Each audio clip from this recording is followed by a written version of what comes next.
Tobirama Senju, the second Hokage, the man who's known for creating half the jutsus in the Naruto series, the Shadow Clone, the Flying Raijin, the Edo Tensei, and a prominent water-style user of the Senju clan back in the day, is considered to be extremely powerful because of these things. However, that hasn't always been the case. Tobirama having all those powers and inventing so many jutsus is a big retcon in the Naruto series. And we see firsthand that Tobirama's power level was supposed to be much lower than it ended up being, and his jutsu arsenal much smaller. In the fight against Hiruzen, when Orochimaru brings Tobirama and Hashirama back via Edo Tensei, Tobirama only uses water-style anti-jutsu in the fight against Hiruzen. He doesn't use the Flying Raijin, he doesn't use anything else that could have been useful. Even the Bringer of Darkness Genjutsu, that's not Tobirama who cast that jutsu in the manga, it's Hashirama, and they changed that up in the anime for whatever reason. But so, yeah man, Tobirama only uses water style, that's his power. And in order to make Tobirama feel special in that fight, when he uses water style for the first time, the Ambu members watching the fight are like, oh my god! Tobirama! He just used water style without a water source! He created water out of nowhere!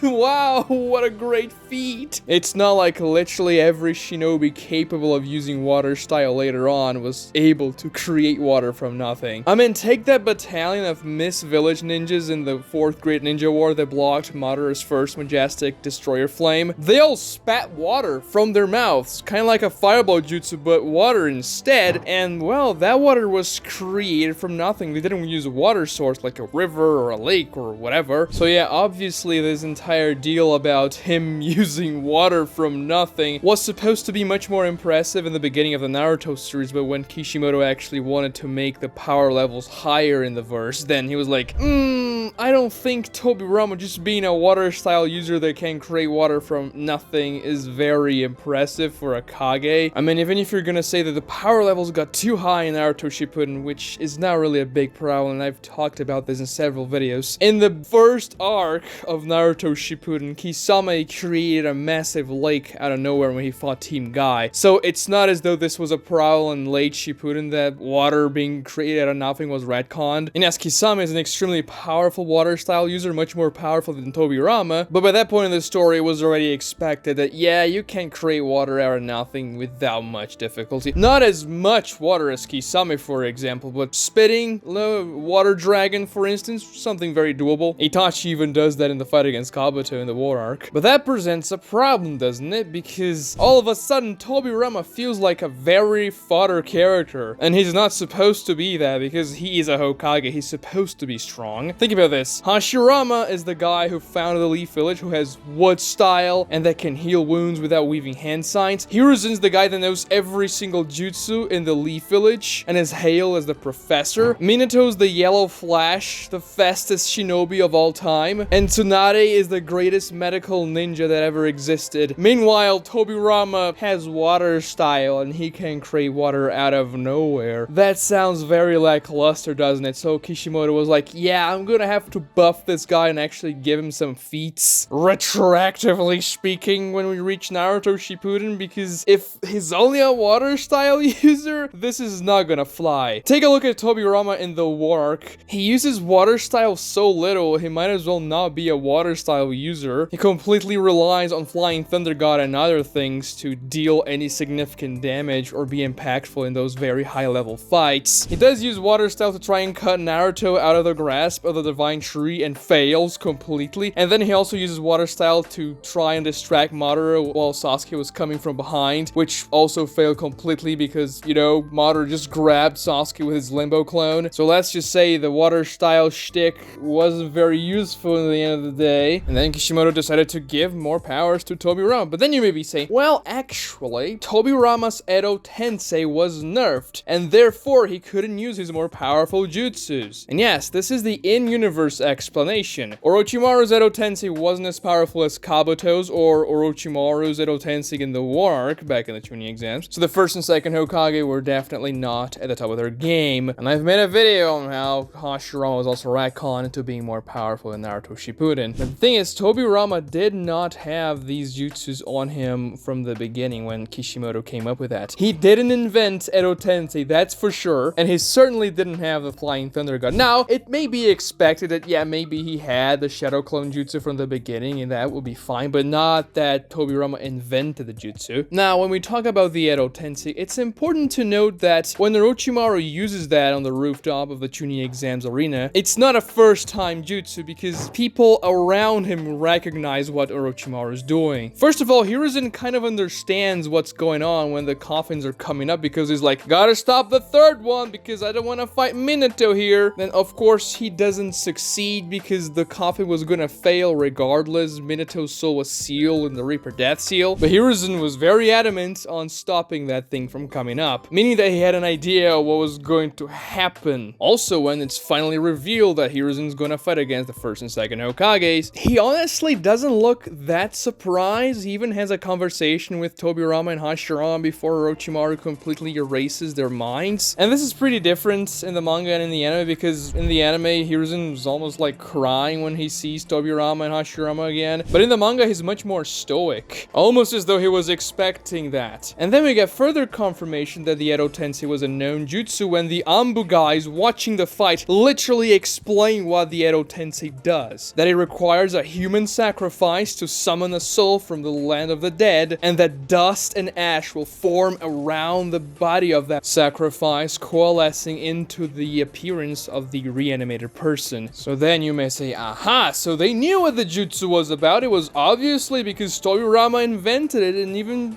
showed around the jutsu when he was still alive. Hiruzen was alive back then as well, so he would have even seen the jutsu. It makes sense, right? Wrong, because when Tobirama realizes, oh, this is the Edo Tensei, he doesn't say, oh, this is my Edo Tensei. You're using my own jutsu against me. No, he doesn't acknowledge that, and that sounds weird. He would have if that was the case. Just like he does in the War Arc when Orochimaru brings Tobirama back again. Then he says, yeah, this is my jutsu. What the hell are you doing again, bringing us back from the dead? You want to destroy the village or what? But in the Chunin exams, Tobirama was like, yeah, this is the animation jutsu, so you're the guy who brought us back. Huh, I see. And you can just see that the dynamics very different when Kishimoto already has the fact that Tobirama is the creator of the jutsu nailed down, because Hashirama scolds Tobirama in the War Arc for creating the jutsu in the first place, and he doesn't do anything close to that in the Chunin exams. I mean, Hashirama's personality was also kind of retconned. It was never implied that Hashirama was this very goofy guy in the beginning of the series, but then he became that, and I like that, to be honest. And also, Hiruzen says playing with the dead is a really bad thing, and that Orochimaru shouldn't be reviving people with the Edo Tensei, seeming very much morally opposed to the idea of bringing people from the land of the dead. But if Tobirama was the guy who invented the jutsu, he probably would accept it better and be more used to the idea of fighting against or even alongside revived ninjas. And yeah, I know Tobirama's supposed to be the quote-unquote pragmatic Hokage. He does harsher things for the greater good, or so they say. So creating the Edo Tensei makes sense. Even though it may be immoral, it's a good jutsu to use against your enemies. Except that creating the Edo Tensei was just about the worst thing a person has ever done in the shinobi world. Not even from a moral standpoint that you're using souls of dead people to fight against possible loved ones and stuff like that, but just because of the damage it caused to the shinobi world. In the 4th Great Ninja War, the Edo Tensei were slaughtering so many different ninjas, and let me remind you that Kabuto also brought Madara back with the Edo Tensei, and that caused a slew of problems, especially because Madara managed to break the Edo Tensei bond forever, and he just became a zombie without,